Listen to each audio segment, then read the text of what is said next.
Hi పిల్లలు, ఈరోజు మీకు కొత్త కాన్సెప్ట్ చెప్పడానికి మా అక్క వాళ్ళని తీసుకొచ్చేసాను. మరి నేర్చుకోవడానికి సిద్ధంగా ఉన్నారా? అయితే మీకు ఒక 6 కలర్స్ ఇంట్రొడ్యూస్ చేయబోతున్నాను. అయితే ఫస్ట్ కలర్ ఏంటో తెలుసా?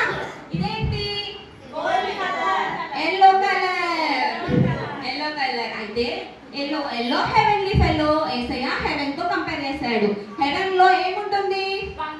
బంగారు వీధులు ఉంటాయి. కరెక్ట్ పిల్లలు, వెరీ గుడ్. బంగారు వీధులు ఉంటాయి. అయితే ఈ లోకంలో బంగారం అన్నది చాలా వాల్యుబుల్ కాదా?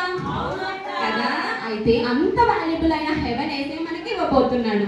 దానికి రీతిగా యేసయ్య యోహాను 3:16 చెప్పింది ఏంటి తెలుసా? దేవుడు లోకంలో ఎంతో ప్రేమించెను. అయితే లోకం అంటే ఏంటో తెలుసా పిల్లలు? లోకం అంటే నువ్వు నేనే. యేసయ్య మనల్ని ఎంతో ప్రేమిస్తున్నాడు. అయితే ఆయన ఎవరో తెలుసా? యేసయ్య అంటే ఎవరో తెలుసా పిల్లలు? సృష్టికర్త. సృష్టికర్త అంటే ఎవరు? చేసినవాడు, సృష్టించి నిన్ని నన్ను చేసినవాడు. అయితే ఆయన లక్షణాలు ఏంటో తెలుసా పిల్లలు? ఆయన ఎంతో ప్రేమించే దేవుడు అన్నమాట. సో ఆయనని మనం దేవుడుగా అనుకున్నప్పుడు నువ్వు కూడా ప్రేమించాలి కదా పిల్లలు. అయితే ఆయన ఏ విధంగా ఉన్నాడు? పరిశుద్ధంగా ఉన్నాడు. పరిశుద్ధంగా ఉండాలంటే ఏం చేయాలి తెలుసా పిల్లలు? Black black my heart is black. Black అనగా నల్లగా ఉంటుంది. రోమన్ పత్రిక 3:23 ఏ భేదము లేదు, అందరూ పాపం చేసి దేవుడు అనుగ్రహించి మహిమను పొందలేకపోతున్నాడు. పాపం అనగా ఏమిటి అంటే దేవునికి ఇష్టం లేకుండా చేయ ప్రతి పని పాపం. కాబట్టి పాపం చేస్తే మనకి ఏమవుతుంది? శిక్ష పడుతుంది. అలా శిక్ష పడకుంటే మనం ఏం చేయాలి?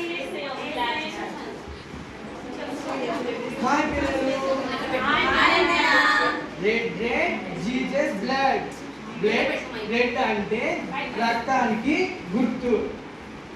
దేవుని పరిశుద్ధ గ్రంథంలో దేవుడు ఏమని రాసి ఉన్నాడంటే 1 యోహాను 1:7 యేసు మన ప్రతి పాపముల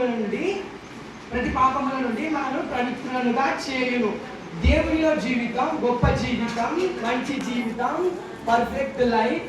మరియు దేవుడు పరిశుద్ధుడు. దేవుడు మన కోసం తన జీవితాన్ని అర్పించుకున్నాడు. దేవుడు సిలువలో వేయబడ్డాడు, సమాధి చేయబడ్డాడు, మరలా లేచాడు. ఇప్పుడు మనలను రాజుగా ఏలుచున్నాడు. మరి మీ పాపముల నుండి విముక్తి కలిగాలంటే ఏమి చేయాలో తెలుసా? హాయ్ పిల్లలు. హాయ్ అక్కయ్య. White white white my heart is white. White అనగా దేవుని పిల్లలము. ఆయన మనము దేవుని యేసయ్యను నమ్ముకోవాలి. అయితే తను ఎంత అంగీకరించుదురో అనగా తన నామమున విశ్వాసించిన ప్రతి వారికి దేవుని పిల్లలకు ఆయన అధికారమును అనుగ్రహించెను. నువ్వు దేవుని నమ్ముకున్నావా? విశ్వసిస్తున్నావా? పాపాలను ఒప్పుకోవాలి. దేవుని యేసయ్యను క్షమించమని నేను ప్రార్థన చేస్తారా? యేసయ్యను అనుగ్రహించుకున్నప్పుడు మనం యేసయ్య నా పాపాలను క్షమించి నన్ను పరిశుద్ధురాలుగా పవిత్రాలుగా మార్చడానికి అందరూ ప్రార్థన చేసుకోవాలి.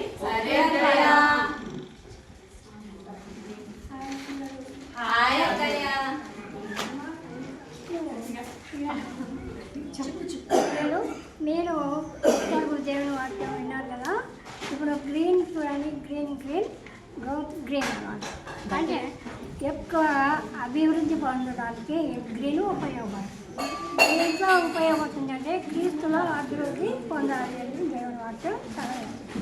మరి 2 పేతురు 3:18 యేసు క్రీస్తు అనుగ్రహించిన కృపను, జ్ఞానవంతును మరియు వృద్ధి అందును అభివృద్ధి పొందాలి. నీ జీవితంలో దేవుని గురించి తెలుసుకున్న నీవు దేవుని వాక్యాన్ని చదువుతూ మరి చర్చికి వెళ్తూ ప్రతి దినము ప్రార్థన ఎందును వాక్యమందును దినదినము దేవునికి ఇష్టంగా జీవించాలని దేవుని వాక్యం చదివిస్తుంది. కనుక ఆ విధంగా మనము మంచి సాక్షిగా మనము మన దేవుల్లో ఎదుగుతూ ఉంటే మనలను బట్టి ఇతరులు కూడా చిన్నపిల్లలు మరి మిమ్మల్ని బట్టి మీ తల్లిదండ్రులు మరి మీ స్నేహితులు వాళ్ళందరూ కూడా మంచి పద్ధతిలో దేవుని భయభక్తులు కలిగి ఉంటారని దేవుని వాక్యం సెలవిస్తుంది. అప్పుడు వెళ్తుంటే మీరు దేవుని పిల్లలుగా అనుగ్రహించబడతారు. మీకు తెలుసా?